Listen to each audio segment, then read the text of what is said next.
announcing a delicious surprise. Representatives from Sodexo visited several elementary schools across the district to congratulate this year's finalists for the Future Chef competition. 3 students at Hilton Head Island Elementary School were excited to find out they'll be taking part in the competition. For this year's cook-off, students submitted recipes inspired by books and movies like Cloudy with a Chance of Meatballs. My recipe is chicken meatballs with zucchini noodles, and my mom makes zucchini noodles sometimes, and the chicken meatballs are really good, so I did that. My movie or book was Ratatouille. I just kind of like that movie. And what's in my recipe is a shrimp Alfredo with broccoli in it. My recipe was the mythological Greek salad.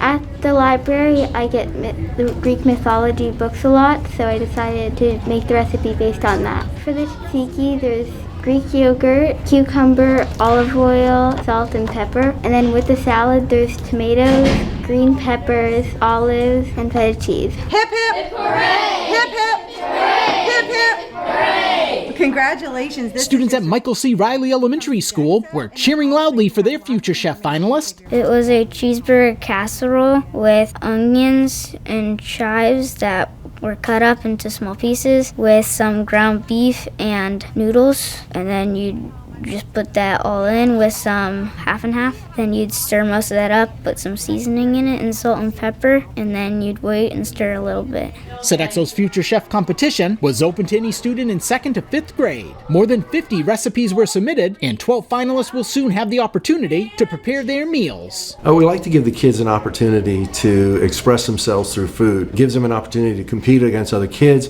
and it's something that's very enjoyable for the kids. A lot of these kids cook with their parents, so it gives them the chance to show their skills, present it to the judges, and hopefully win. The Future Chef competition will take place March 18th at the Beaufort Jasper Academy for Career Excellence. For the Beaufort County School District, That is so Ron Lowe. exciting. Put your thumb up if you like to cook at home like Hannah. Do you like to cook too at home? I love to cook.